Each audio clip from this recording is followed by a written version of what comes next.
Hello and welcome to an all-new episode of Anime Brain Freeze. We are your rentable hosts. I am John. And I'm CC, and when there's just too much cool anime to watch, we've got you covered. Today we bring the pain and the joy in equal measure. First, John will return to his old ball and chain Rent a Girlfriend and talk about in what ways its newest season is bringing him ever closer to a rage-induced brain aneurysm. And after that, I will turn the page on a true classic by reviewing the newest adaptation of the Anne Shirley book series. So get ready to dive into a world of childlike wonder and imagination. Don't forget to pay your rent on time or you will end up truly maidenless. And definitely don't pause the pod. We'll be right back.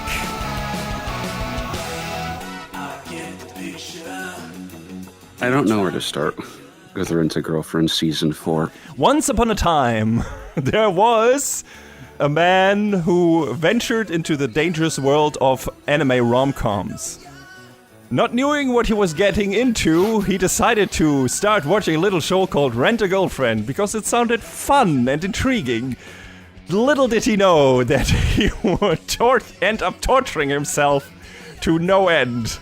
Is that how it started off? How it went until now? That's the real life story. So I had issues with season 1 and 2, but I felt like, okay, maybe there's something to this. Pretty sure I talked at length about season 3 a couple of times now, and I thought it ended on a really strong, really heartfelt note. And then season 4 throws that all out the window. Because there was actual character development in season 3, and season 4 was like, we can't have that because then we don't have the drama anymore, so we need to backpedal on the character development, or what happened here? Yes, a lot of that. So Kazuya's family takes this like biannual vacation to this resort called the Hawaiians, which I believe they said is in Okinawa. So about as far south as you can get in Japan. I believe that's where they said it was. My notes are very sparse because I was just getting so frustrated with this. I'm sorry. Aloha. Yes.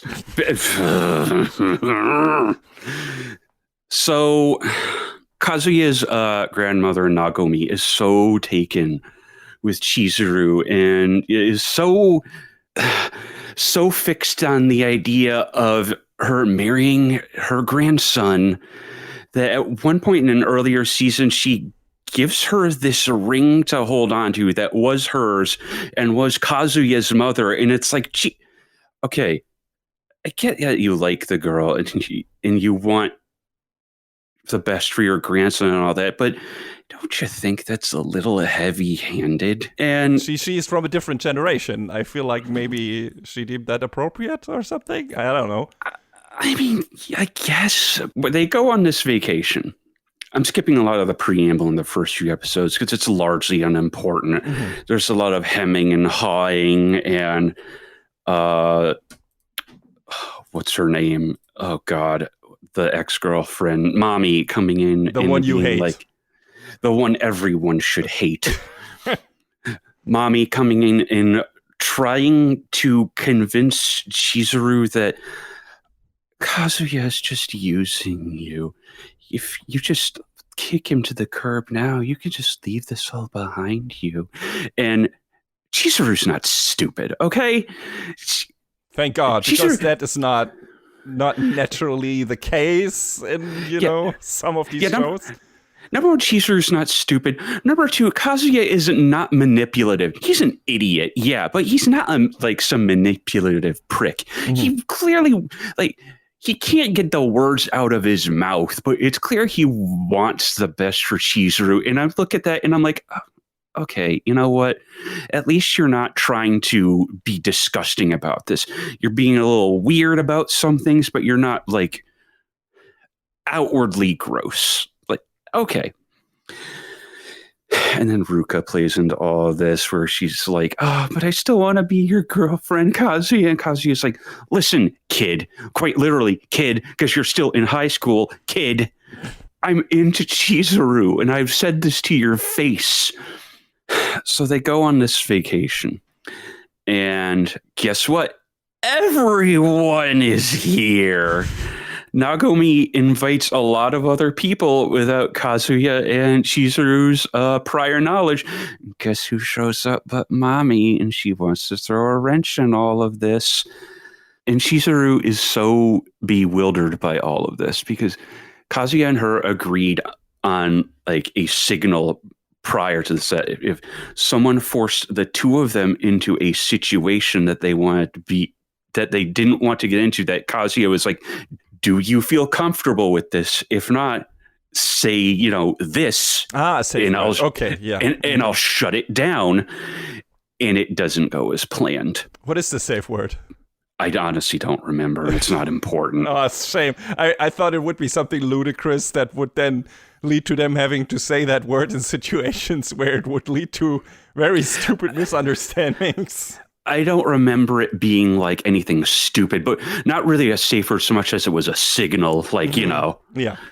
And then they get all dragged into this, and Chizuru is feeling real sort of about the whole situation, and I don't blame her. And Kazuya feels awful for dragging her into this.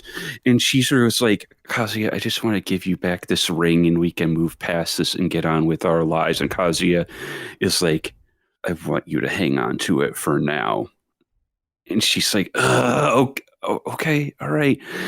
And his intention is to finally get the words out to say to her, I don't want you to be a rental girlfriend anymore. And every time he goes to say it, he gets shut down in one way or another. And I'm just sitting here pulling my hair out like, Jesus Christ. And Mommy's over here putting on the nice girlfriend, saying, oh, I would never get between you and Chizuru or anyone you were, or it doesn't say Chizuru, because at this point, Chizuru is still putting up the front, like, no, we're still in a professional, like client and yes. Like that. I can't think of the other word, but Mommy's not buying it. Okay, clearly. Right? I mean, she is right. She has the right hunch there. It's not like she's... But she's trying to go about it in a way that's basically going to make everyone miserable and destroy their lives. And it's like, you need to tell Nagomi right now.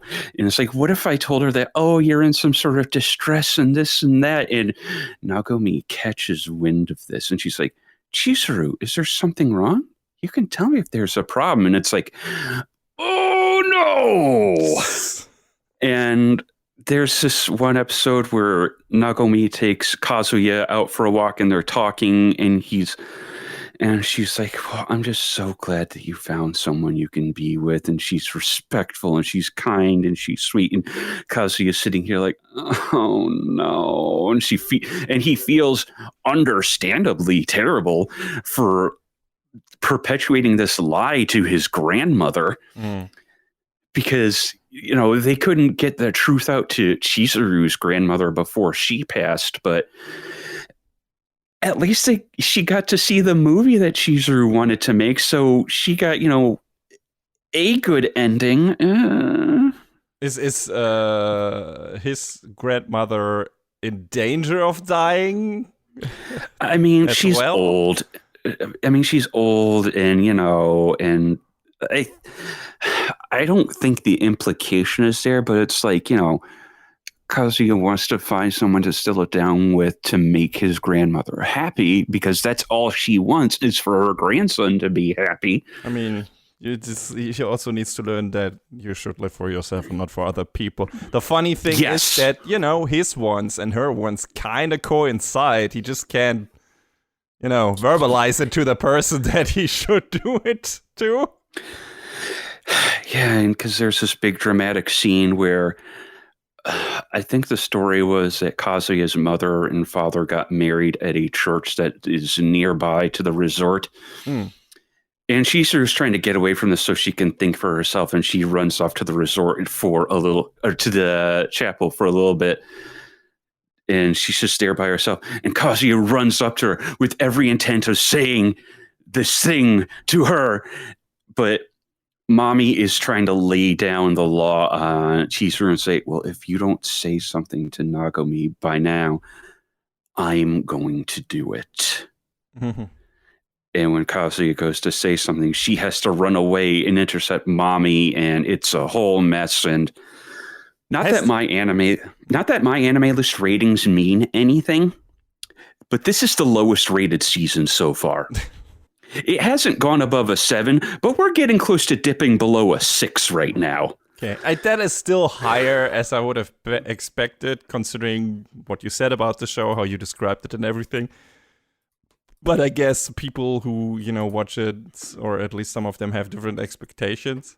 I wonder, has the series at this point, I have sadly already forgotten, but has the series made it clear at this point that Chizuru feels the same way deep down as Kazuya, and they're just like, the only roadblock is that none of them can say it, or is it still kind of unclear or on her part, so that it could end up, if Kazuya verbalizes his feelings, that he could get shot down?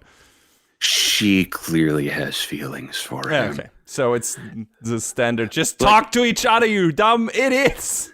It's at first, she's kind of unsure, but then as things go on, and as they're talking more, without him actually saying it, she's like, she says in so many words, if a guy told me that they wanted to be with me, I would give up the rental girlfriend business. Mm-hmm.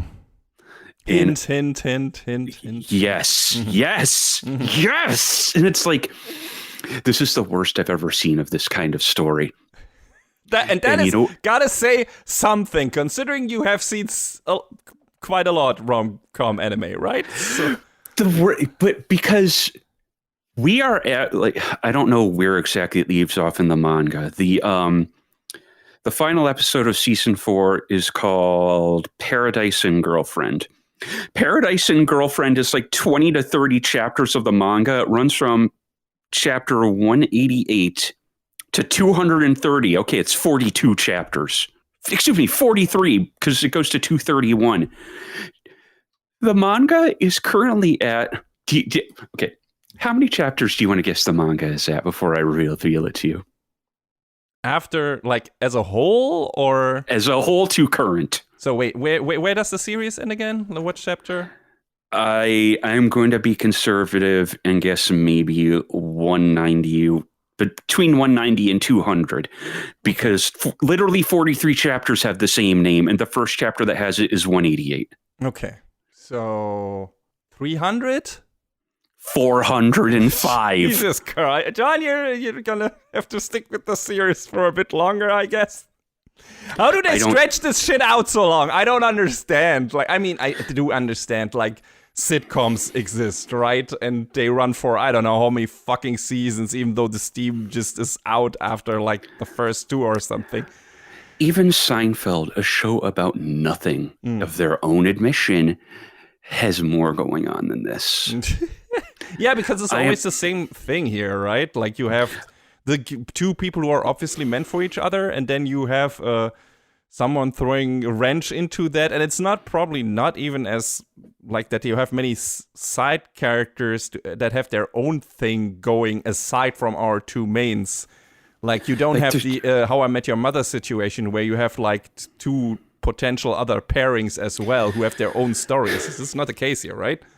Well, there's Ruka, who wants so badly to be with Kazuya, but it's still Kazuya. It's not like she's going after another guy, right? But I glossed over a lot of details in this season because I have gone over the main thrust of it. But Ruka had gone on a rental date with one of Kazuya's friends, and he was invited on this vacation as well. Okay. And things are awkward between them, but not outwardly awful. Ruka, as crazy as she is for Kazuya, is not here to cause trouble. She is at least respectful of everyone. So I will give that to her. One asshole girl is enough in the cast. Right. And Kazuya's friend, whose name I can't remember, and it doesn't matter. He tries to speak with Ruka and, tries to at least smooth things over with her. And it's at least someone's trying to do something here. And then another one of Kazuya's friends is on this trip as well, and he's so oblivious to everything. And it's like, so you are worthless in the grand scheme of things. Why are you here? Why do you matter? You don't. Go. To infuriate you further. And then Kazuya's parents are there, and they are so ineffectual. Oh my God, it's getting worse. Like, Chizuru goes out one night with Kazuya's mother, and they have this talk about oh, this is where Kazuya's father and I got married, and the ring that you have used to belong to me. And it's at least a nice talk between them. And they go to the resort's gift shop, and Chizuru buys this like keepsake, like little ring thing for Kazuya's mother, and it's like, oh, okay, that's kind of nice at least. But it's so overshadowed by everything else, dude. I don't know if I can do this to myself. Season 5 is coming next year. I think I have to cut myself loose. Like, I was between hate watching this and Sword Art. It's like, I mean, Sword Art hasn't been running for a while. So there's been the 2 progressive movies, which I still haven't watched, and I want to at least sit down and watch them at some point and say that I have to be like, oh, okay, it's at least from a different perspective. Maybe Asuna's perspective of the story was at least slightly less stupid than Kirito's, but if it still gets to the same end point, then like. Also, I don't know when it happens in the manga. I think it's in one of the more recent chapters, so I don't think it'll happen in the anime for a minute. But I want to call out the author Reiji Miyajima. I want to call you out specifically, Miyajima. Why does Kazuya's appearance change to look suspiciously like you? Are you trying to say something about yourself with this story? What message are you trying to send?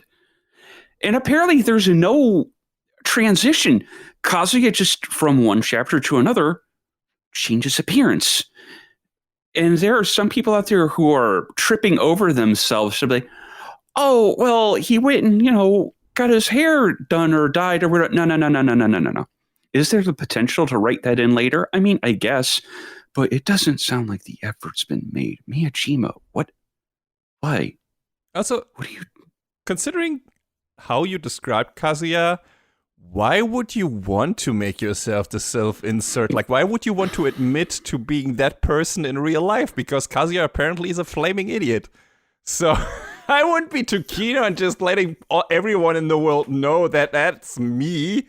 That's just a self-insert character. Like, I mean, that suspicion is always there when you write a story and, there's a prominent male figure and you're a male writer. Of course, that could, always be there. The same for female writers with their female main characters. But, when you also make the appearance very close to your own, and then that person in your story is a fucking idiot. Like, what are you doing, man?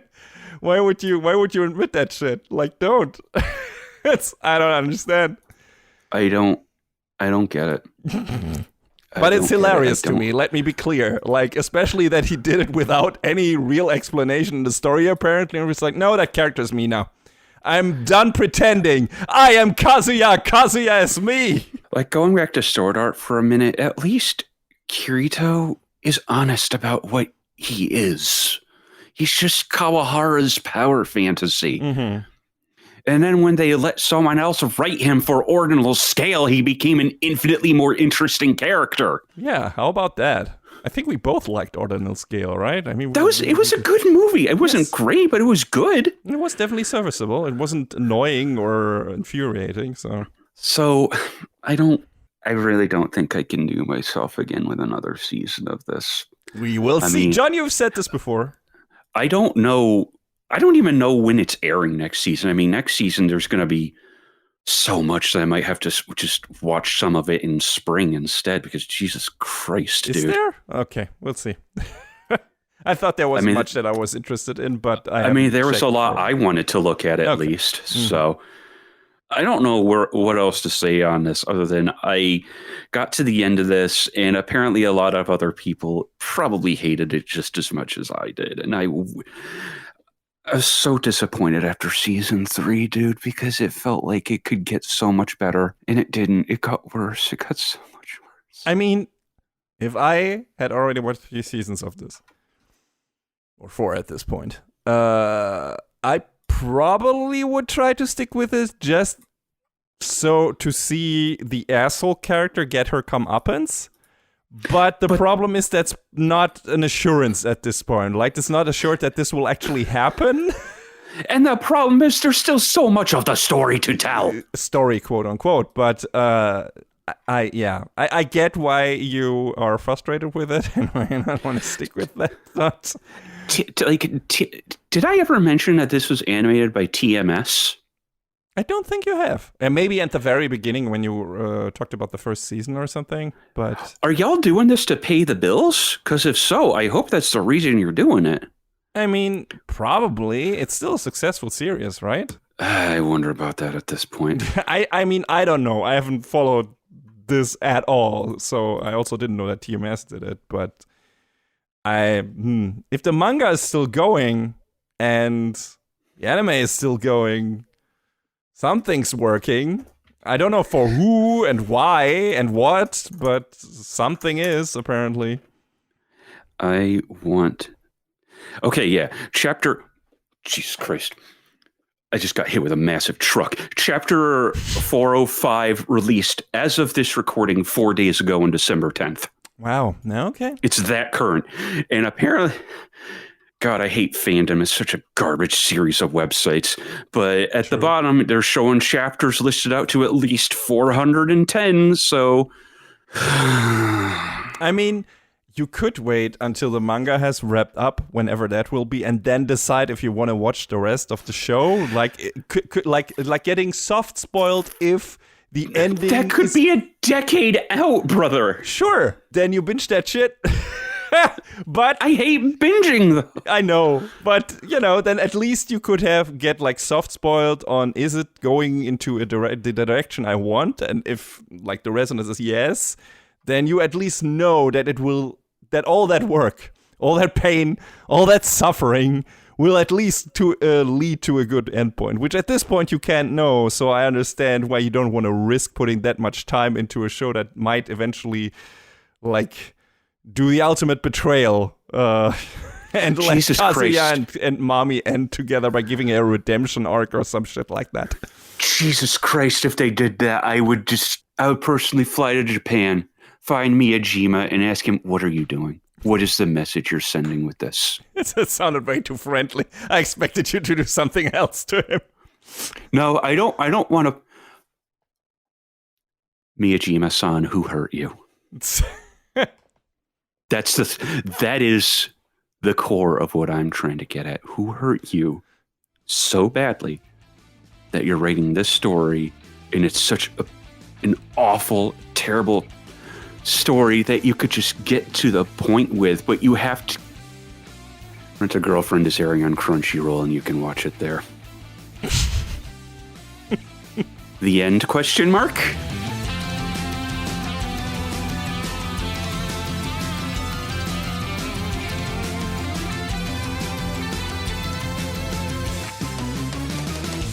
"11-year-old orphan Anne Shirley has spent her life moving from one family to another, always hoping to find a place where she truly belongs.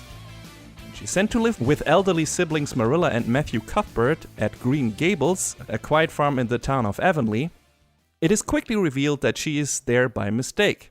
Having expected a boy able to help out with farm work, the Cuthberts are surprised to instead receive a young girl with a vivid imagination and a flair for the dramatic. Despite the Cuthberts' initial hesitation, Anne's energy, intelligence, and charm soon win them over. Anne settles into her new life, experiencing many things for the first time, such as attending school and making close friends, as she learns to navigate the joys and challenges of growing up." So yeah, Anne Shirley is based on a 1908 book series.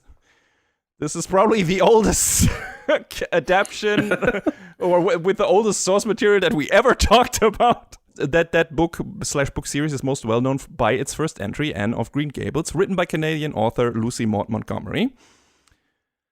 The book series encompasses 6 books that focus on the character of Anne Shirley herself, and then there are a couple more that focus on her children and friends and others where she is referenced or appears in.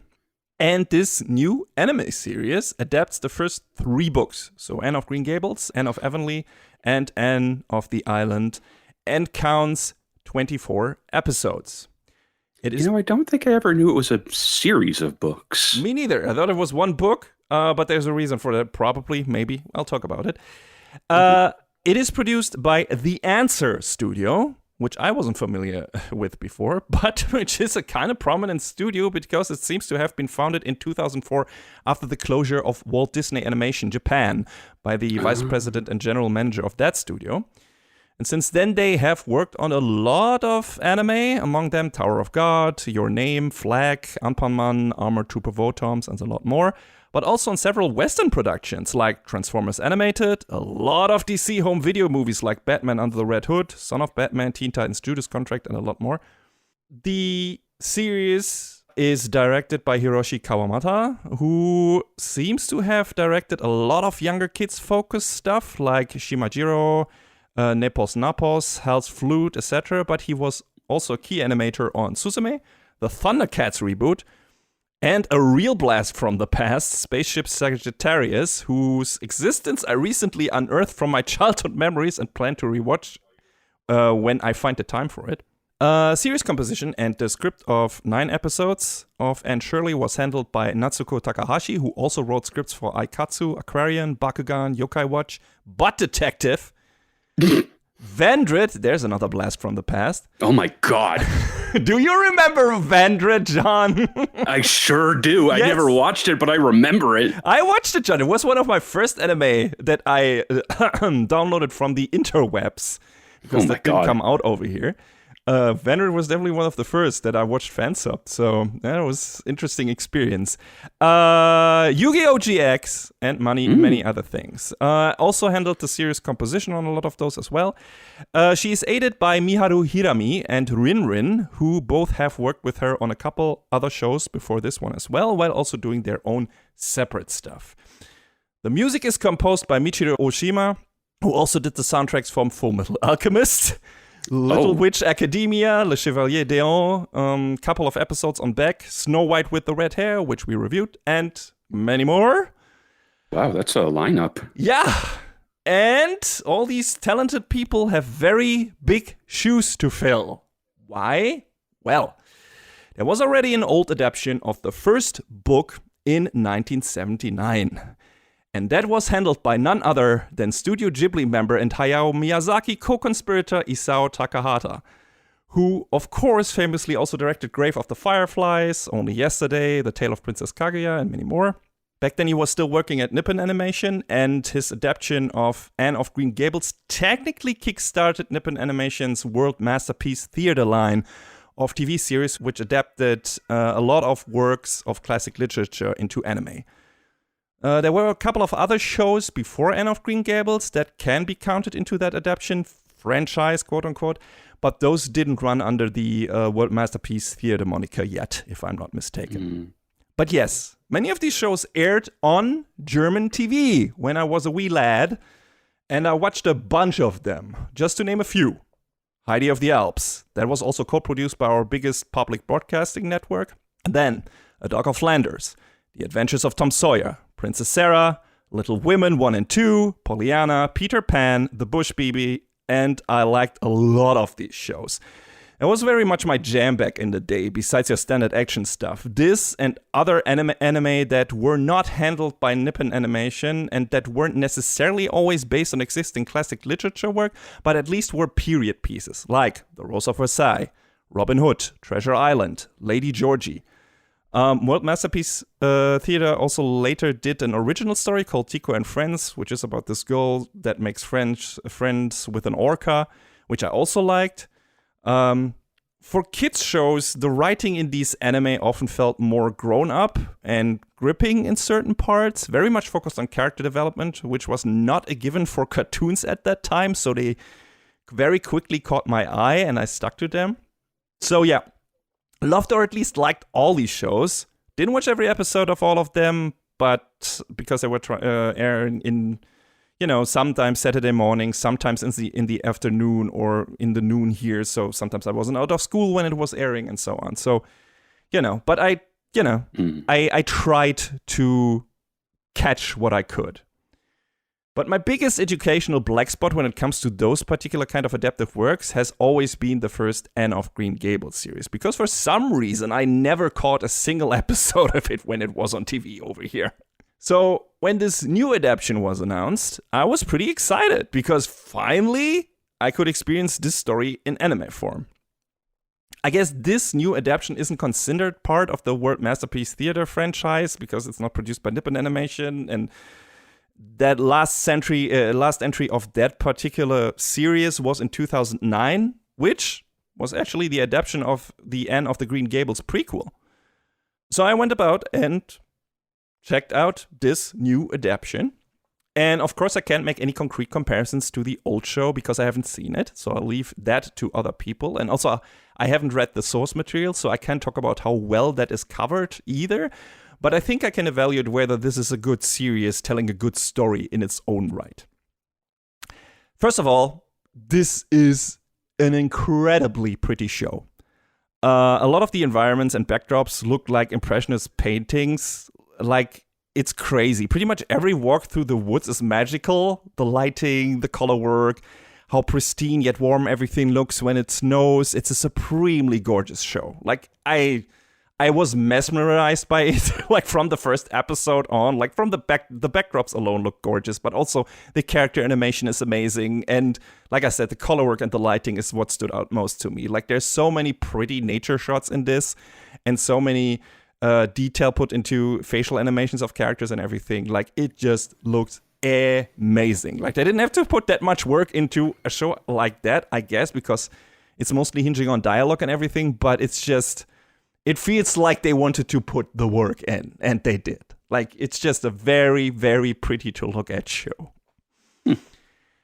And yeah, so it's about this orphan girl named Anne Shirley, born in Nova Scotia in Canada, is taken in by the Cuthbert siblings and gets to live on their farm, estate, Green Gables, probably named after the Green Gables of the house they live in, on an island full of flowers and trees. The island is Prince Edward Island, a real Canadian island province. However, community/town Avonlea, where they reside in, is where a lot of the story is set in, is fictional. But as far as I've understood it, a lot of the stuff in Lucy Maud Montgomery Anne books is semi-autobiographical. So you can assume several of the locations and characters are based on existing places and people, just fictionalized with stuff added and stuff subtracted. It's still considered a fictional work, but with a lot of real-life personal influences. And yeah, Anne is waiting at the train station. The show starts off with her actually going to the train station with the woman that handles her adoption, and then she ends up on Prince Edward Island in Avonlea, and is collected by this old gentleman called Matthew Cuthbert, who is kind of flustered that he's greeted by a girl because he and his sister Marilla were looking to adopt a boy to help them out at the farm because they're, older and they're, work on a farm is hard and they can't do it all on their own anymore. So they needed strong hands. And so they didn't expect to get a girl. And also, when I did the sneak peek, for some reason, I mean, the series doesn't make it clear that they are not, but I thought they were an old couple. I didn't know they were siblings, so I'm sorry for that.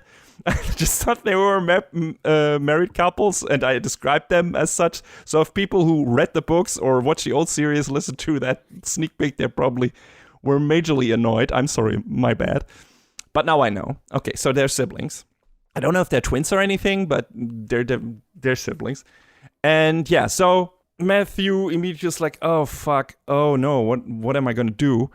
Not in those words, but, he's immediately distraught because he also immediately takes a liking to Anne. She's very energetic, has a very vivid imagination that she's not necessarily retreating to whenever she's bored, but, then it flares up and she's even like, oh, what is that like? And what is that like? She talks a lot. She's a curious girl with big ideas that uses big words. Like a lot of people comment on that. She's like, for a lot of people say, like, for such a small girl, you use a lot of big words. And some of them also feel like condescended by her doing that, which is I feel is of the time. Like, that feels like a lot of people, like in more rural areas, like if a girl used a lot of, big and extravagant words, and we're like, does she think she's better than us or whatever? And, she gets some of these reactions. But, she's very, she's very energetic, like I said. Like, she immediately captures Matthew's sympathy, the way she talks and how she's interested in everything on their cart ride back to the farm, to Green Gables from the train. And like, she likes to give places and things new names. Like a normal pond she renames to the Lake of the Shining Waters, an avenue she renames to the Way of White Delight. The tree in front of her, in front of the window of the room she resides in, she calls the Snow Queen. So that's her thing. But she does that so she can, can remember the names better. Matthew is already taken with her, taken to her. He's like immediately like not bewitched, but he's like, oh my god, this girl is amazing and everything, and I would like to keep her. But the problem is his sister Marilla, who is like this very strict woman of few words, right? And she expected a boy, and once Matthew arrives on her doorstep with Anne, she's like, what is that? Where's the boy? Like, what? Why do you bring a girl home and we can't use her, right? And Anne is super distraught and super dramatic and is like, this is the worst day of my life and everything, which I guess, right? And she explains it, like, she's like, hey, I knew something was wrong. Like, this sounded too good to be true. Like, I'm getting brought to this amazing place. Everything is beautiful here. And I knew this was too good to be true. I knew something was wrong here, right? And she's just crying and everything, and you feel super sorry for her. And, Marilla's like, what good is she to us? But Matthew is like, hey, does that really matter? Maybe we can be, like, good for her if we keep her around. And that, kind of pulls at Marilla's, not necessarily at her heartstrings, because, she intends to bring Anne back to the orphanage the next day. And she does that, but then she runs into the woman that is supposed to adopt Anne in her stead. And that woman is an absolute dragon, like, even stricter than Marilla, and, like, feels already like a real asshole and, like, drill sergeant and something like that, which Marilla is not. She is strict, right? She is, expecting that, her orders are followed and is trying to keep Anne in line, but she's not completely cold or mean. And that is what that other woman seems to be like, Miss Blewett or whatever she's called, or Blewett. And and immediately Mara is like, well, I haven't said that I decided to give her back yet. And that's kind of already that. And at that point, she decides to take Anne back with her to Green Gables and give her home there. And we start from there, or we go from there. And Anne is getting enlisted in school. She's making her a friend in the form of Diana, who becomes like her best friend throughout her entire life, like their bosom buddies or whatever they're gonna are called, and like really like the bestest of besties and everything. And so she's an important character throughout the story. And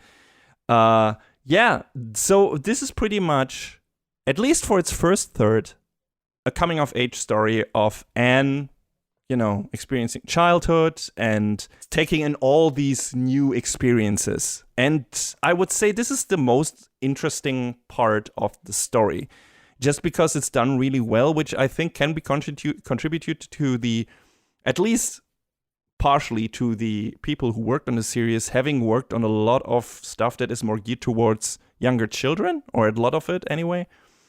And, they get the perspective, I would say, of Anne and what the author was trying to convey with those experiences and everything. And they can really capture like the childlike wonder that Anne encounters every day.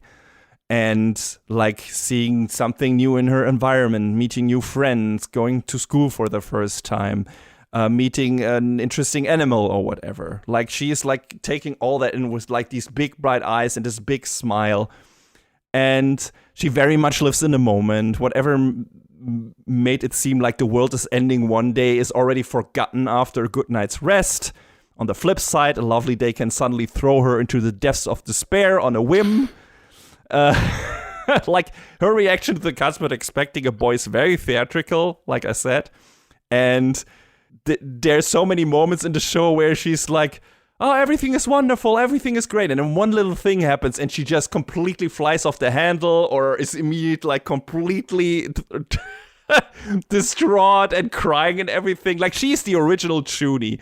She also talks like that all the time, like so narrates her own life and everything. And, she really is like, likes to do stuff with big words. I kind of can relate to that.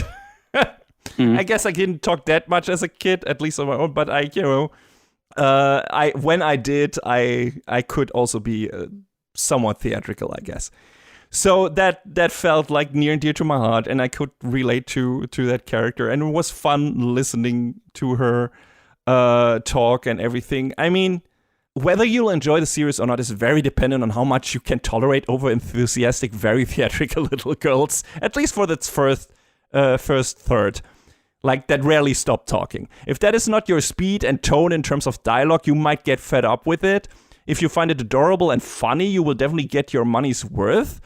My patience was tested at certain points, but I think overall Anne is a welcome ray of sunshine, even if she really is the original Junibyo template in the way she talks and behaves and everything, dramatizes everything. Like everything, at least for the first third. I mean, that's kids, though. Yes, absolutely. But, she is, even for a kid, she's a special one in that regard. Like, she's really, really going there, like, in every aspect. So, it's fun. I enjoyed it. Like I said, she names things so she can get to know them better. When Marilla asks her why she named the tree outside her bedroom the Snow Queen, and asks Marilla if she'd be okay with being just named Woman all the time. Like, Anne has a very vivid imagination, but she's also good at explaining her worldview to matter-of-fact people like Marilla, broadening their perspective subsequently. So that's cool. Like, she's like, every person she meets, she like broadens their horizon by just her nature and the way she talks and the way she treats the world and everything. And I think the most obvious that is seen, or like you can realize, is like in the character of Marilla, who, like I said, is this very strict, kind of harsh, set in her ways woman, but who, after, like, let's say, a bit of a problematic start, is very much taking to Anne and, like, sees her as very much as a daughter after a while. After a short while, almost every ludicrous thing Anne says makes Marilla blurt out a concealed chuckle. And in certain situations, she matches Anne's theatrics with her own. Like, turns out those two are much more alike than any of them would have guessed. Well, except Matthew. He knew all along, that smug bastard. He ain't hiding it either. He's so happy about all the warmth Anne brings into their lives. He's a big smiling teddy bear. And I just love the dynamic between these three characters.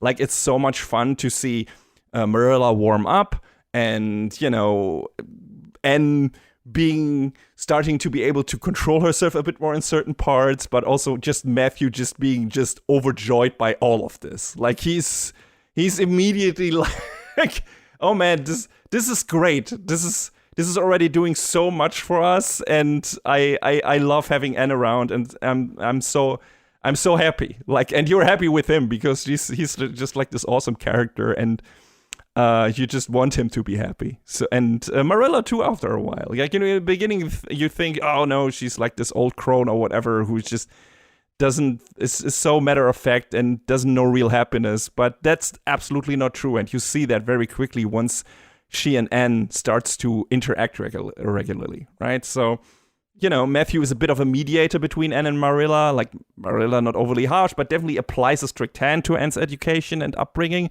And Matthew is willing to be more lenient and tries to see things more often from Anne's perspective. Like, he has to deal with 2 very stubborn women now, and he's surprisingly adept at handling both of them when it is necessary. So that's fun to witness. I'm not saying he's manipulating either of them, but he's like, hey, have you considered looking at it from this perspective, or what if you did this instead? And he's just good at that.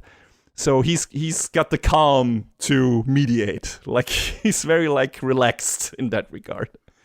So that's very nice. And Anne's parents died when she was very young, so she has nothing but her imagination to help her remember the short time she had with them. So that makes it very understandable why she's so fixated on imagination and what it does for her, right? Because it gave her somewhat of a home in her mind because she couldn't really remember her real home. And that makes it immediately understandable why she is so why her imagination is so vivid and springs up at any given moment. And a lot of people don't necessarily understand and say stuff like, well, you're a weird one. And, but Marilla, after a while, comes to understand it and very much relates to that as well. And like I said, once she understands what Anne is all about, it's just so fun. Like, there's this, Marilla has this friend, I guess, neighbor. They definitely, like, if they're not in the beginning of the show, they become very close friends by the end, called Rachel. And Rachel is like this very nosy neighbor, like the busybody of the town, right? And she, like, when she meets Anne, she kind of makes fun of her hair, and that is a problem because Anne is very self-conscious about her looks, especially her red hair. Like, oh, no. She immediately flies off the handle when someone makes fun of it. She has quite a temper. Like, there's this moment when she enlists, when she starts school, where this boy, Gilbert, also a very important character, the local heartthrob in her school, calls her carrots to get her attention, as boys do at that age. And she turns around and breaks a writing board on his head. Oh. Which seems to only make him become more infatuated with her, actually. But, she has a temper. She, which, as it turns out, Marilla can have too. But Anne definitely has. And she has that towards Rachel as well when she comments on her hair and everything. So she's rude to her. And Rachel is, like, totally surprised that a kid would talk to her like that. And Marilla's like, you have to apologize. That just is not okay and everything. Sends Anne to her room and everything. But then she goes down the stairs, and you see in her, you get to take a peek into Marilla's mind, and she remembers the face of Rachel when Anne just yells at her and being like completely surprised. And Marilla just hunches over and starts to snicker because she thinks it was the most funny thing ever. And it's amazing. Like, you immediately say, oh no, she gets Anne. She totally gets her. And she actually finds it super funny the way Anne behaves. And she likes it. And then, she actually gets her to apologize. And Anne apologizing to Rachel couldn't be more fake and theatrical. And she really enjoys leaning into it, which again doesn't go unnoticed by Marilla because she sees Anne's version of a shit-eating grin that Rachel doesn't see. But but it works regardless. Like, Rachel takes the apology and is like, okay, girls do what girls can do. And they also become friends and everything. And Rachel is a very important character in the show. So that's nice. Like, it's like, oh, this is all meant to be. This works. And these people at some point get Anne. And she's supposed to be in this community. Of course, Deanna, her best friend, right? They're both into books and stories and everything. And they immediately gel with each other, become immediate besties, and that stays very much till the end of the show. And, it it's just fun and it's heartwarming and it feels good and it's funny and it's just such an enjoyable show in its first third. But it's also not entirely sunshine and rainbows all the time. Anne is a very headstrong, sometimes mischievous kid, not necessarily intentionally, but she's definitely not above trying to make things go her way if possible. Add to that her theatrics, her propensity to drama and exaggeration, her very chatty nature, and her constant mood swings, and Marilla has her hands full. So it's not like you're always on the side of Anne. Sometimes you're also on the side of Marilla. It's like, oh, God, I'm sorry for that woman. She has work cut out for her. And this is her first experience being a parent, because both of them are not, neither Matthew nor her are married. Neither of them have kids. That's why they wanted to adopt the child in the first place, to help them out on the farm. And Marilla really could hardly have picked a more challenging candidate as her first child. Even when it comes down to it, Anne is a very good kid. She is really good. She's smart. She is fun. She has a good moral compass and everything most of the time.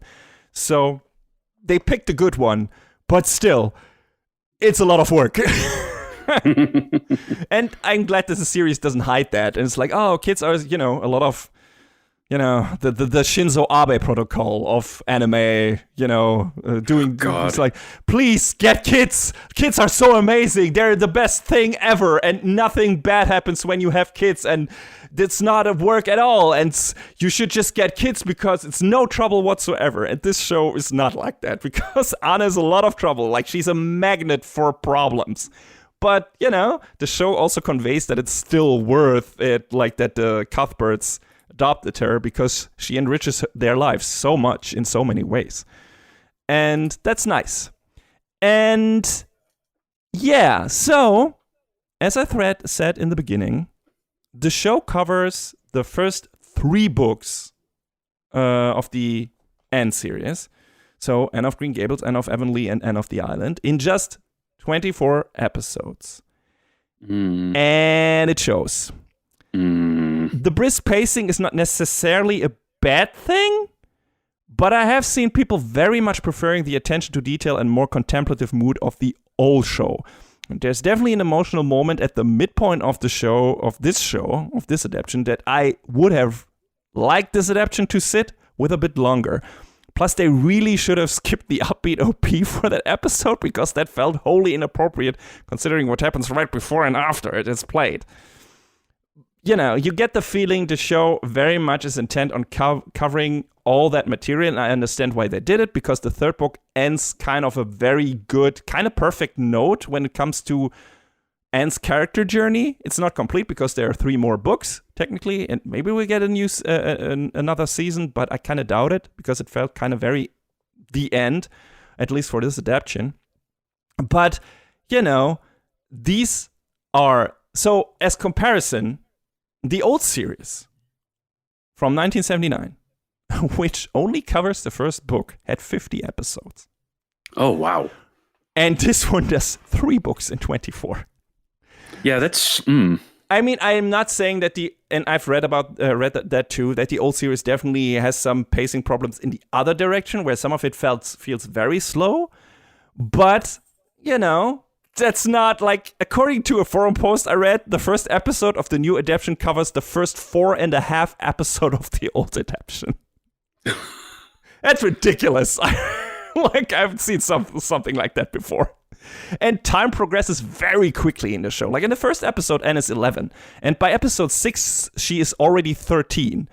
In episode 7, she turns 14. At the end of episode 6, she has to cut her hair very short due to reasons. In episode 7, it has already fully grown back. And I think in the old series, she has short hair for I don't know how many episodes. At least 10, I think, or something. And... I wonder how much this adaptation left out, because, like I said, the old one has had 50 episodes, and a lot of the episodes definitely are 2 separate stories squished into one episode, like Spy Family does it, for example. Then again, maybe this will get a second season, like I said, or these small self-contained stories are already in the book as well. But it definitely, at a lot of places, it felt like the series just rushed through the story. Apparently, it takes Marilla a lot longer to soften up in the old adaptation, which might make that development feel more rewarding there. I don't hate that it goes very quickly here from, oh, we don't need this girl, to God, she's the best thing ever in my life, and I'm so glad that we adopted her, right? Apparently, in the old adaptation, it takes a lot longer to get there, which, like I said, can feel more rewarding once that switch is actually flipped. And there's also... the story progresses after the first, I don't even know how many episodes, I guess 10 or something. And for a while goes to school outside of, I don't even know, I think in Redmond. But definitely not on the island. And then she teaches as a teacher back on in Avonlea for like another, like for the second, that's the second third. Her learning to become a teacher, then teaching for a while. And then the last third is her at college. And there's this tear-filled goodbye to her class at the end of the second third, where she decides to go back to college. Because there are reasons why she, went back to Avonlea. There's reasons why she went back to Green Gable in the second third, which I don't want to get into because spoilers. But at the end of the second third, she's like, okay, I want to go back to college and so on, and further my education and everything. And there's this tear-filled goodbye to her class that she taught for the past 2 years, apparently. The problem is that's barely one episode in this show. Like, that her teaching her class. Like, this is like, oh, I'm so glad I met all of you, and all her kids are crying and everything, and... we just saw one episode of her working actually as a teacher. She has some interaction with one of your pupils. That's like a continuous storyline in the second act, I would say, where she is like, she's trying to. That kid recently lost his mom and everything, and she's trying to get him back on his feet and everything, and that kind of intersects with the story of an old woman and that kid's father and everything. So she kind of still has stuff, doing stuff with one of her pupils, but, all these kids crying, like at the scene, in that particular scene, it's like, she has talked to maybe two of you once in one episode. Why are you so sad? I can of course assume, I get that this is in the original story probably, and if we would have gotten like a 50 episode adaptation of every of the books, probably 10 of those or 20 of those would have been her teaching her class. And that's just not in this adaptation. So you have to also have a very vivid imagination to sometimes get the emotional resonance out of the story when the story kind of asks you to have that, to feel for those characters when it's just rushing through a lot of the story beats. So that's a bit of a problem. I still liked it. I think it's still a well-told story, but it definitely has very brisk pacing at certain points because you can't cover 3 full books in 24 episodes. That's not possible.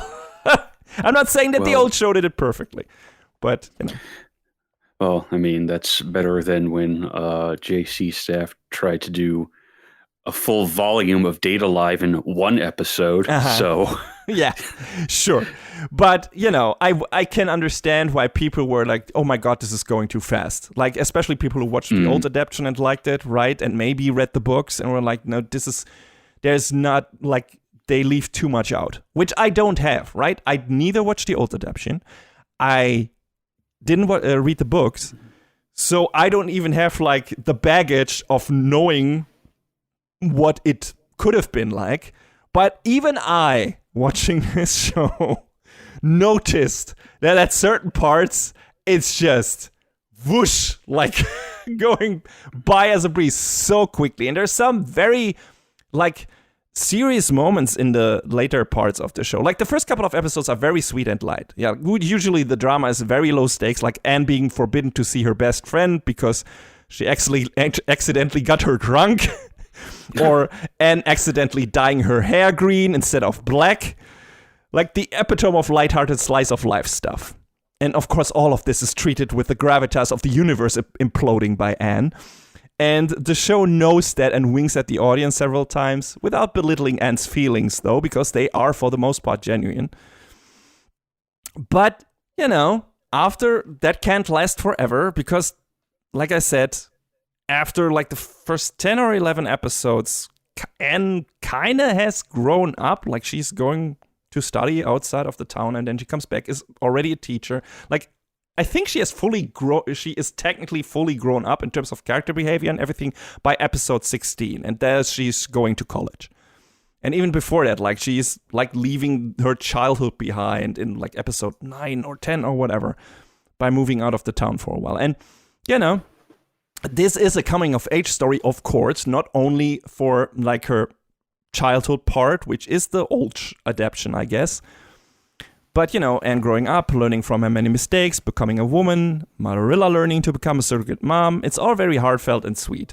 The ultimate comfort food. But once Anne starts to become an adult, focusing more on her studies, trying to find out what she wants to do and who she wants to become, the show occasionally dips into more of a melancholic tone and serious tones. And definitely there's some topics tackling loss and problematic stuff in relationships and everything.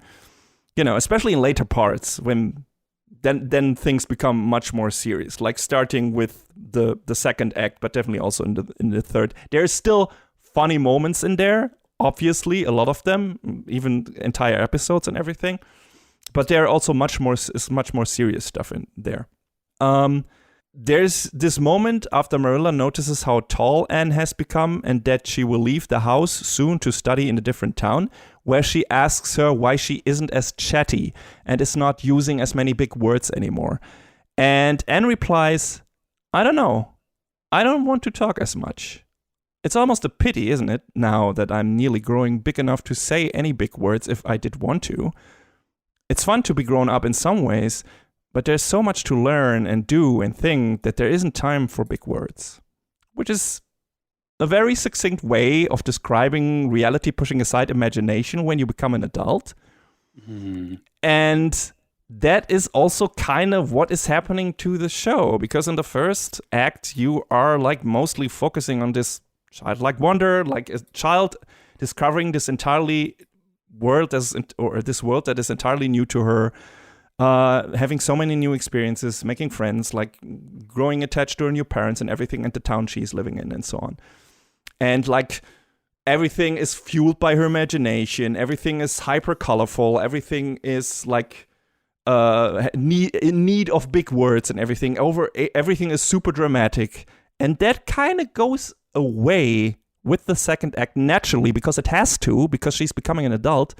But with that also, a bit of the fun leaves the show. I'm not saying that's necessarily a bad thing, but, if you think like the entire show is going to be like the first act and it's just going to be, fun shenanigans with Anne, that kind of doesn't happen at some point in the movie. Also, her character changes because it has to. Like, the show shifts gears at the midpoint for example, by introducing like these twins, Davy and Dora, who Marilla also dubs because they're of a relative that died. And that is putting Anne into a big sister / mother role. And Davy is a little shit. I didn't catch much for this shift, really. Like, it's not super big. Like, it's only a couple of episodes because the series, like I said, rushes through all of its story beats very quickly. But like I said, the series naturally loses a lot of its spirit once Anne has grown up. That is not the fault of the series. It's just the nature of the story and the source material. But once your character grows up, they have to deal with grown-up problems and less with outlandish kid stuff, which is by nature more fun, especially if the kid in question is one with such a vivid imagination as Anne. I think in that particular part of the story, the problem is instead of really leaning into the grown-up stuff and making everything feel more complex and serious, it tries to have its cake and eat it too. There's Anne fulfilling more adult roles like being a teacher and surrogate big sister and the troubles that come with that, but it also tries to keep the youthful spirit around by introducing the twins and have Davy be a little scoundrel. Problem is, it can't recapture the magic of Kid Anne's story. Like, Davy is annoying and Dora is a timid nothing character, so instead of the story properly evolving and staying focused solely on Anne and her adult troubles, it's trying to flip back and forth between the more lighthearted and more serious stuff, and it doesn't necessarily always work. But like I said, due to the quick pace of the show, it's also only about 5 episodes of the whole series that deal with that part of Anne's life. So it's not as problematic, but it's something that stood out to me. I feel like by the time it reaches the third act, the series strikes a pretty good balance in its last third between the more lighthearted stuff like the romance and that becomes more of a focus point there, and serious moments like character deaths, romantic turmoil, and so on. And that is mainly because it feels like it's focusing more on Anne herself again. And I feel like in the middle point, I didn't get that as much, or like it didn't feel as, I don't know. It felt like a transitional period, which makes sense because that's also kind of what that is in Anne's life. Like, that's not where she's gonna end up eventually. And that's also not where she started. But it also feels like that in the show, and I'm like, I don't like that as much as the first part. And then when I get to the third part, I was like, oh, I like this much more than the second part. So you have like this gap in between where it's like, oh, okay, you have to get through this to get from the good part again to the good part of the story, I guess. But all of this are nitpickings because I like this series overall. It's still plenty fun there, and there are enough colorful shenanigans to go around. But in my opinion, the first act is still the best with Kid Anne. And from what I've understood, the original series is mostly just that. So I might eventually just go back and check that out. I just liked Anne getting acquainted with the life in Green Gables, making friends, and her dynamic with Marilla and Matthew so much. So once a lot of that is not the focus anymore, the series lost me a bit. But I still liked it. And like I said, it got me back in the third act again. And there was still a lot of funny, sad, and heartwarming moments in the last 2/3. So it was definitely worth watching it from beginning to end. In the last part, we have, like I said, a focus on romance. Like, you can guess who is the main, like, romantic interest as soon as he enters the stage in this. So it's more classic, saccharine one, very predictable. But what I like was that the series develops it very slowly and carefully, and it doesn't really become the focus until the last couple of episodes. So it's not overbearing, like a constant will they, won't they, whatever.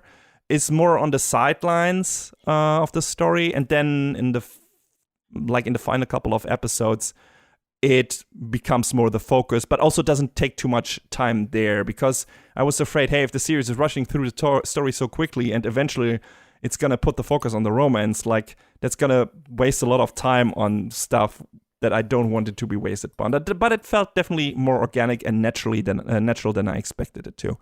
So it was nice. And it kind of bookends the story very well, you know, how that romance develops and everything. And also, it makes sense that it takes a long time to get to that point. So I feel like even despite its short runtime and its rushing through the story, the romance itself didn't feel rushed. It felt like it got the appropriate amount of time, considering how much time was given to the other story beats, or how little time was given to the other story beats in this adaptation. So that was nice. That was good. I didn't mind it.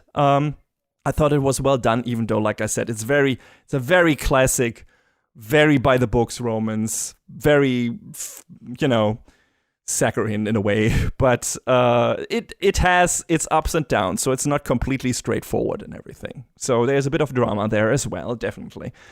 So yeah, I liked that as well. What I also really liked, while I'm steering towards the end of the review here, either the subs directly take text from the book, or they adjust the translation to match the tone by using less contemporary language. It feels very much of the time.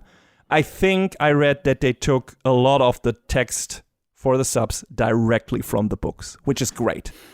It definitely sounds like the people would maybe talk back in the day. So it feels like they definitely paid attention to that and put the work in to make that sound. It doesn't always, like, there's some things in there where I feel like, oh, maybe they didn't take that from the book, and it feels like that would be something that would be said at that time. So maybe they had to improvise there because they didn't have source material to go from, because they had to adjust the script.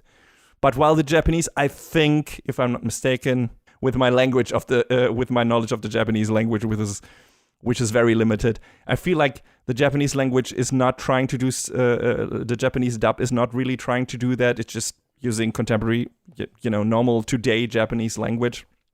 But the English subs definitely go the extra mile. And it definitely sounds like you would read a book from that time in the way the characters talk and the phrases they use and the idioms they use and so on. So that was cool. It was nice. You don't get to read anime subs, that have this kind of prose usually. So I like that. I thought that was a very welcome variation from the usual sub style you get. What I also liked is the OP, because it's so well animated and the song is a real great jam, and just dancing past the entire cast and then ending on her grown-up version. Very sweet. Really liked it. Also liked the ED. Was very pretty. But yeah, I definitely liked this adaptation. I thought it was great. It definitely had some problems, quote unquote, in that it is just going by so quickly and just covering so much source material. Just, I can't even imagine how I would have looked at the series if I was familiar with the old show or the source material have I read. I would probably hated it because I was like, this is leaving out too much. What the hell? This is crazy. But since I didn't have that, I was like, oh, this is a really well told, nice coming of age story. And it's a period piece, which I really like. And it's an underused setting and everything. So I don't know how many anime take place in Canada. So that's nice. Yeah, I thought that was great. The ending is nice and warm and heartfelt, pretty much like the rest of the show. And I love the characters. Of pretty much all of them were a blast and enjoyable, and except for Davy. But also, he gets also better. So there's that. But yeah, I think this is a more satisfying full circle ending in terms of setups and payoffs than the old show probably had. I looked up when the old show ends, and that happens like I said, at the end of the first act in this show, like after, I don't know, 8 episodes, 9, something like that, 10. And I feel like if they ended it there and we wouldn't get a second season, I would have felt like, okay, this is an okay ending, but it leaves a lot of, threads dangling. So I'm glad that this show covers more of the source material, albeit in very abbreviated form, apparently. But like I said, the way it ends up, where it ends up, it feels very good. It feels very satisfying. And, I'm always happy when an anime gets a satisfying ending. So that does a lot for me. So I'm glad that this happened here. Would have it profited from being 2 or 3 times the length? 124 core for each book? Probably. But what we got is a nice adaptation of a classic coming-of-age story regardless, with lots of engaging characters, fun, tears, joy, aplenty, and at times breathtakingly beautiful to look at. If you haven't seen the old show, I'd say check it out. And even if you have, you might want to check this out because it's a quick watch and covers more than the old one did. I'm glad I finally filled in that black spot in my library of unwatched anime classics, and it definitely has lent wings to my imagination.